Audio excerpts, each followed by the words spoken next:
Well, hello, everybody. Welcome back to another day of our daily Bible reading through the Bible in 1 year. It is day 142, May 22nd.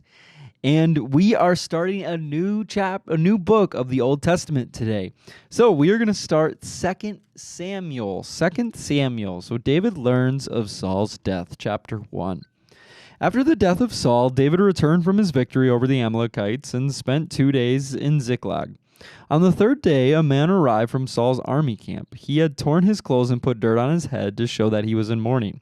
He fell to the ground before David in deep respect. "Where have you come from?" David asked. "I escaped from the Israelite camp," the man replied. "What happened?" David demanded. "Tell me how the battle went."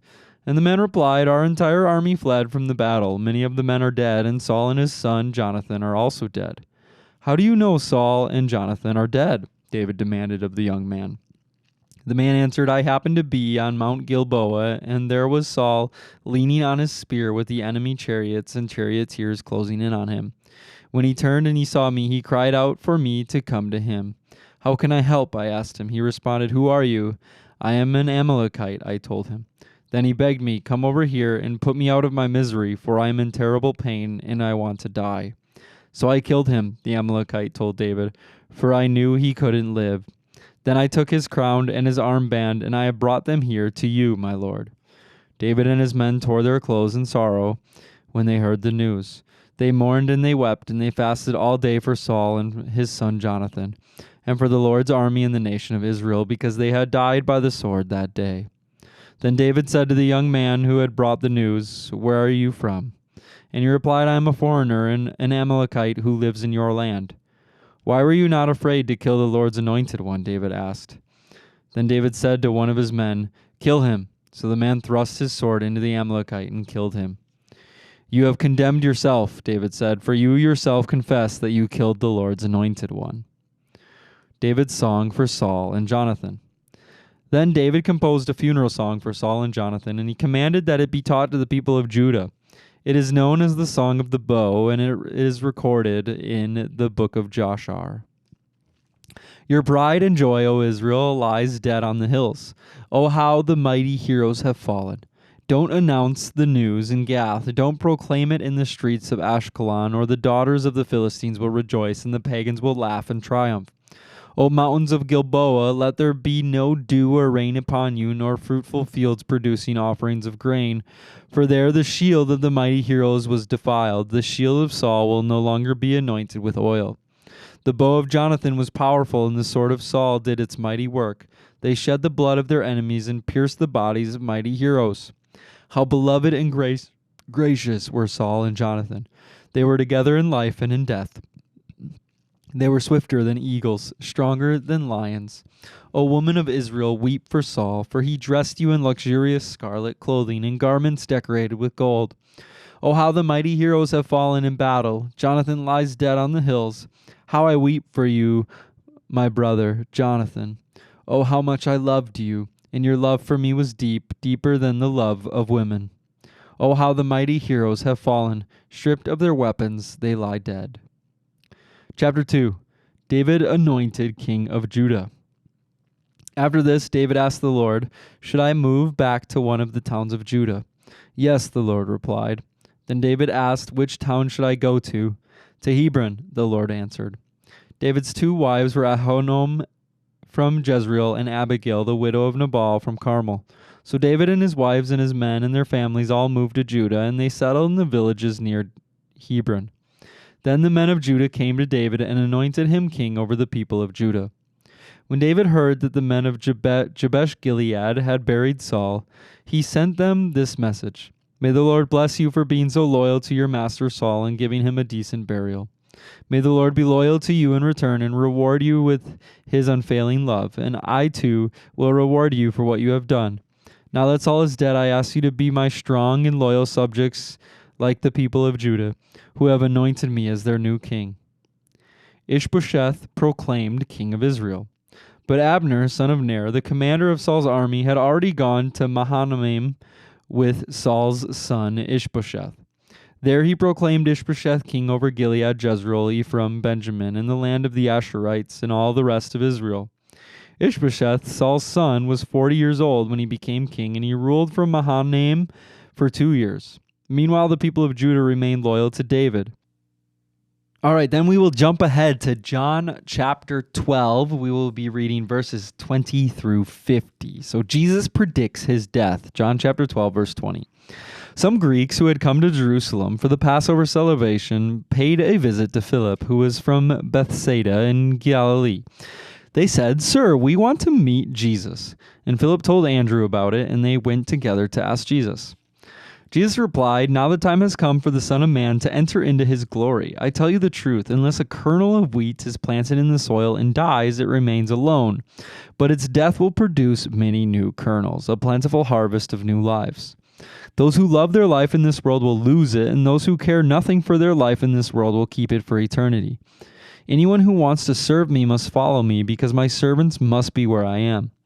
I and the Father will honor anyone who serves me. Now my soul is deeply troubled. Should I pray, 'Father, save me from this hour?' But this is the very reason I came. Father, bring glory to your name." Then a voice spoke from heaven, saying, "I have already brought glory to my name, and I will do so again." And when the crowd heard the voice, some thought it was thunder, while others declared an angel had spoken to him. Then Jesus told them, "The voice was for your benefit, not mine. The time for judging this world has come. When Satan, the ruler of this world, will be cast out, and when I am lifted up from the earth, I will draw everyone to myself." He said this to indicate how he was going to die. And the crowd responded, "We understood from Scripture that the Messiah would live forever. How can you say the Son of Man will die? Just who is the Son of Man anyway?" And Jesus replied, "My light will shine for you just a little while longer. Walk in the light while you can, so the darkness will not overtake you. Those who walk in the darkness cannot see where they are going. Put your trust in the light while there is still time. Then you will become children of the light." And after saying these things, Jesus went away and was hidden from them. The unbelief of the people. But despite all the miraculous signs Jesus had done, most of the people still did not believe in him. This is exactly what Isaiah the prophet had predicted. "Lord, who has believed our message? To whom has the Lord revealed his powerful arm?" But the people couldn't believe, for as Isaiah also said, "The Lord has blinded their eyes and hardened their hearts, so that their eyes cannot see and their hearts cannot understand, and they cannot turn to me and have me heal them." Isaiah was referring to Jesus when he said this, because he saw the future and spoke of the Messiah's glory. Many people did not believe in him, however, including some of the Jewish leaders. But they wouldn't admit it for fear the Pharisees would expel them from the synagogue, for they loved human praise more than the praise of God. Jesus shouted to the crowds, "If you trust me, you are trusting not only me, but also God who sent me. For when you see me, you are seeing the one who sent me. I have come as a light to shine in this dark world, so that all who put their trust in me will no longer remain in the dark.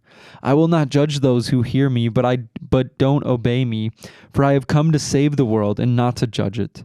But all who reject me and my message will be judged on the day of judgment by the truth I have spoken. I don't speak on my own authority. The Father who sent me has commanded me what to say and how to say it, and I know his commands lead to eternal life. So I say whatever the Father tells me to say." And then we'll jump over to Psalm chapter 118. We will finish up reading that from yesterday. We'll start in verse 19. It says, "Open for me the gates where the righteous enter, and I will go in and thank the Lord. These gates lead to the presence of the Lord, and the godly enter there. I thank you for answering my prayer and giving me victory. The stone that the builders rejected has now become the cornerstone. This is the Lord's doing, and it is wonderful to see. This is the day the Lord has made. We will rejoice and be glad in it. Please, Lord, please save us.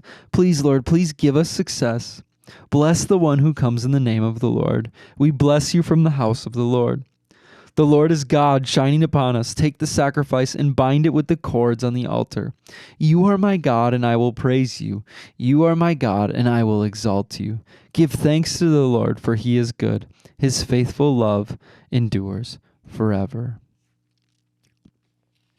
And lastly, we have Proverbs 15, verses 27 and 28. It says, "Greed brings grief to the whole family, but those who hate bribes will live. The heart of the godly thinks carefully before speaking. The mouth of the wicked overflows with evil words."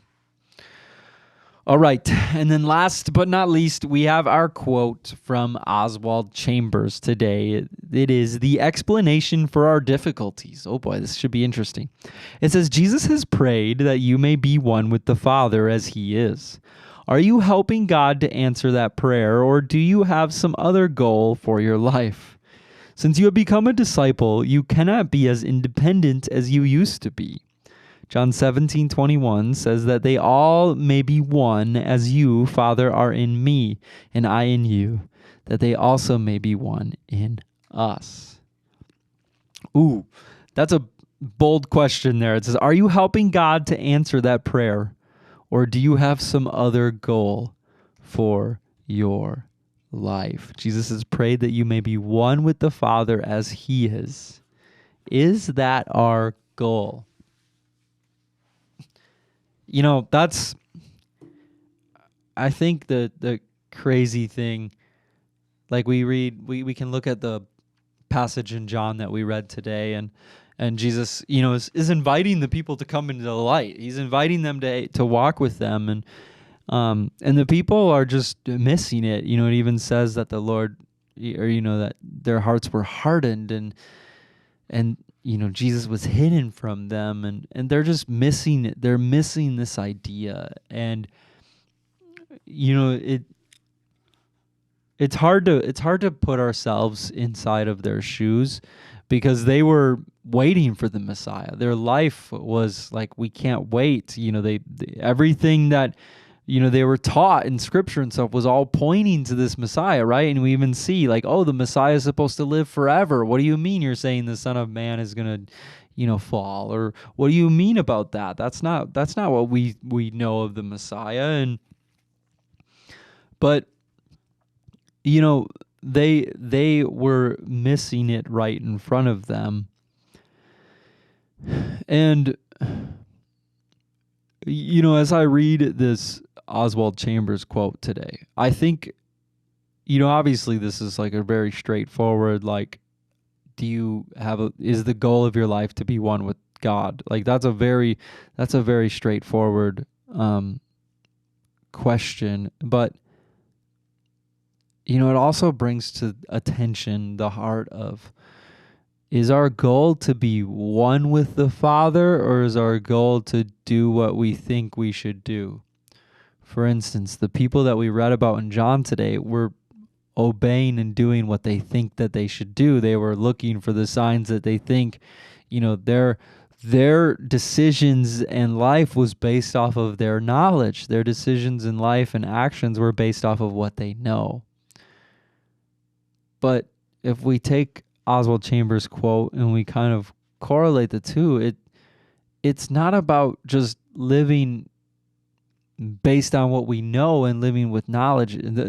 The goal is to be one with the Father. The goal is to be one with Jesus. The goal is to be one with Holy Spirit. Is that how we're living our life? Is that what we're pursuing? Are we pursuing knowledge? Are we pursuing to be right? Are we pursuing to complete, to check off our boxes? Are we pursuing just to be a good person? Or are we pursuing to be one with God?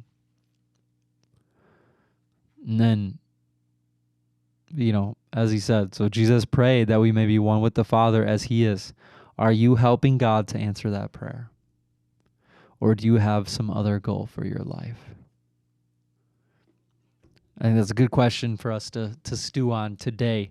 So, Lord, we thank you that you are so good to us. Lord, we thank you that you love us, and we thank you that you died for us.